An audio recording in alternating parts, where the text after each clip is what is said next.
तो गाइज आज हम एक्सप्लेन करने वाले हैं विजय थलपति की द गॉट मूवी को, जिसका फुल फॉर्म है the greatest of all time. Movie की स्टार्टिंग में हमको थलपति विजय को दिखाया जाता है, जो कि एक सीक्रेट मिशन पर होता है और उसका नाम होता है MS गांधी एंड वो खुद एंटी टेररिज्म स्क्वाड का मेंबर है। अब थलपति विजय यानी गांधी अपनी स्क्वाड के साथ में एक ट्रेन पर अटैक करता है। उस ट्रेन में होता है मेनन, जो कि पहले एंटी टेररिज्म स्क्वाड के लिए ही काम करता था और अब वो इनको चीट करके यूरेनियम को यहाँ से ले जा रहा होता है। लेकिन गांधी अपनी टीम के साथ मिलकर उस ट्रेन पर अटैक करता है। यूरेनियम मिलने के बाद ये उस ट्रेन में सभी आदमियों के साथ उस ट्रेन को ब्लास्ट कर देते हैं, जो कि मेनन के लिए इलीगल तरीके से काम करते थे। अब काम पूरा हो जाने के बाद में ये लोग पार्टी करते हैं। रात में गांधी नशे में चुपके से अपने घर पर जाता है, लेकिन उसकी बीवी उसे देख लेती है। वो कहता है कि मैं आगे से नहीं पीऊंगा। गांधी की वाइफ प्रेग्नेंट है और उसका एक जीवन नाम का लड़का है। सुबह होने पर गांधी अपने बेटे को स्कूल छोड़ के सीधा ऑफिस चला जाता है, जहाँ पर हम इनके ऊपर काम करने वाले नाजिम सर को देखते हैं। वो इनसे कहते हैं कि सबको बताए बिना तुम्हें ये ऑपरेशन नहीं करना चाहिए था। अब गांधी की बीवी को कुछ भी पता नहीं होता कि गांधी कहाँ पर और किसके लिए काम करता है, इसलिए उसे शक होने लगता है कि गांधी की और कोई गर्लफ्रेंड वगैरह तो नहीं। एक दिन गांधी उसे सच भी बताता है, लेकिन उसे यकीन नहीं होता। तभी नाजिर सर इनसे कहते हैं कि हमें सीक्रेट मिशन पर थाईलैंड के लिए निकलना होगा। अब गांधी अपनी बीवी के शक से बचने के लिए उसे थाईलैंड लेकर जाता है। दिन में गांधी अपनी फैमिली के साथ में घूमता है और रात को वो मिशन के लिए निकल जाता है। लेकिन अगले दिन गांधी और उसकी फैमिली के ऊपर हमला होने लगता है, लेकिन गांधी वहाँ से कुछ न कुछ करके अपनी फैमिली के साथ में निकल जाता है। उसी टाइम उसकी बीवी को दर्द होने लगता है, इसलिए वो उसे हॉस्पिटल लेकर जाता है। लेकिन गांधी जैसे ही हॉस्पिटल का फॉर्म भरने के लिए जाता है तो उसके बेटे को वहाँ से कोई किडनैप कर लेता है। ये लोग CCTV फुटेज देखकर उस किडनैपर का पता लगाते हैं, लेकिन आगे जाने के बाद इन्हें पता चलता है कि उस गाड़ी का एक्सीडेंट हो चुका है और उस किडनैपर के साथ में जीवन भी मर चुका है। ये बात जब गांधी और उसकी बीवी को पता चलती है तो वो खूब रोते हैं। जीवन के मर जाने से गांधी की बीवी गांधी को जिम्मेदार ठहराती है कि ये सब तुम्हारी वजह से हुआ है और इतने दिनों से तुमने ये सच मुझसे छुपा के रखा। इसके अगले सीन में हमें कुछ सालों बाद में दिखाया जाता है, जहाँ पर गांधी बूढ़ा हो चुका है और उसकी दाढ़ी भी सफेद हो चुकी है और अब ये दोनों अलग अलग घरों में रहते हैं। गांधी अपनी बेटी को ड्रॉप करने के बाद में अपने दोस्तों के पास में जाता है। वहाँ पर उसके दोस्त बताते हैं कि तुम्हें ऑफिसर्स को ट्रेनिंग देने के लिए मॉस्को जाना होगा। वहाँ की हालत बहुत ही खराब हो चुकी है और अच्छे वहाँ जाने से डरते हैं। अब गांधी यहाँ से सीधा मॉस्को के लिए निकल जाता है। वहीं पर वो एक हमले में अपने बेटे को भी देख पाता है, जिसकी शक्ल सेम टू सेम गांधी जैसी थी। उस टाइम तो वो वहाँ से निकल जाता है, लेकिन अगले दिन गांधी उससे जाकर मिलता है और कहता है कि हम तो तुम्हें इतने दिनों से मरा हुआ समझ रहे थे। जीवन कहता है कि फजल की गैंग हमें नहीं छोड़ेगी और तभी इन पर हमला होने लगता है। लेकिन गांधी अपनी टीम के साथ में जीवन को बचाकर इंडिया लेकर आ जाता है। जैसे ही गांधी की वाइफ जीवन को देखती है तो बहुत ही खुश होती है और ये फिर से एक साथ एक ही घर में रहने लगते हैं। अब इनकी फैमिली लाइफ बहुत ही अच्छी तरीके से चल रही होती है। तभी एक दिन नाजिर का कॉल आता है और वो कहता है कि एक आदमी मुझे मारने के लिए मेरे पीछे पड़ा है। अब गांधी नाजिर सर को बचाने के लिए ट्रेन में जाता है। नाजिर को जो आदमी मारने के लिए आया था उसने हेलमेट पहन के रखा होता है। अब गांधी और उस आदमी के बीच में खतरनाक फाइट होने लगती है, लेकिन वो आखिरकार नाजिर को मार ही देता है। एंड वो जैसे ही ट्रेन से बाहर निकलता है तो हमें पता चलता है कि ये तो गांधी का बेटा जीवन ही है। एक्चुअल में ये सब प्लानिंग मेनन की ही थी। वो उस ट्रेन ब्लास्ट में जिंदा बच जाता है और गांधी से बदला लेने के लिए उसके बेटे को किडनैप करवा लेता है। और मेनन ने इतने सालों की परवरिश में जीवन को अपने जैसा बना दिया और उसे बताता है कि गांधी तुम्हारा असली बाप है, लेकिन उसने हमारी फैमिली को मार दिया। जीवन कहता है कि मैं गांधी को बर्बाद करके रख दूंगा और इसलिए ही गांधी से बदला लेने के लिए जीवन इंडिया में आया है। अब गांधी इसकी तहकीकात करने लगता है और फिर से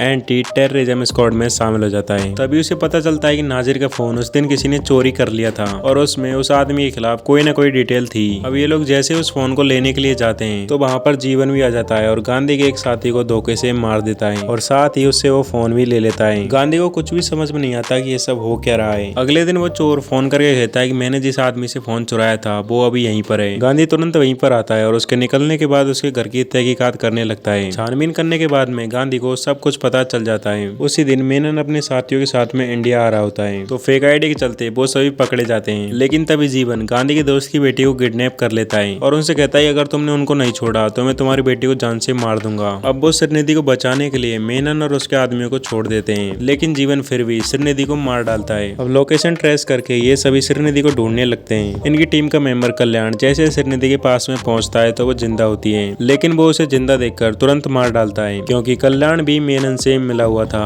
अब आखिरकार ये ट्रेस करके जीवन को पकड़ ही लेते हैं, लेकिन जीवन इनको कुछ भी नहीं बताता। और तभी मेनन गांधी की वाइफ को किडनैप कर लेता है और गांधी से कहता है अगर तुमको तुम्हारी बीवी जिंदा चाहिए तो संजीव को लेकर यहाँ पर आ जा। एक्चुअली जीवन का नाम मेनन ने संजीव रख लिया था। और गांधी के वहाँ पर पहुंचने के बाद मेनन उनसे कहता है ये सब इतने दिनों से जो कर रहा था वो मैं ही था। और यहीं पर मेनन बॉम्ब लगाने के बारे में बताता है। ये सब जानने के बाद गांधी कहता है ये सब मेरी प्लानिंग थी। और तभी गांधी के टीम मेंबर्स आते हैं और मेनन को पकड़ लेते हैं। गांधी मेनन को सीधा जीवन के पास में लेकर जाता है। इसी बीच सुनील पता लगा लेता है कल्याण ने मेरी बेटी को मारा है और वो आखिरकार कल्याण को मारकर अपनी बेटी का बदला ले लेता है। जैसे ही जीवन ब्लास्ट करने वाला होता है तो गांधी उसे रोक लेता है और इसी बीच इन दोनों के बीच में स्टेडियम में काफी खतरनाक फाइट होने लगती है, जिसमें गांधी को अपने बेटे जीवन को मारना पड़ता है। और इसी के साथ इस मूवी का एंड यहीं पर हो जाता है। अब आप कमेंट करके बताओ कि आपको ये थलपति की मूवी कैसी लगी।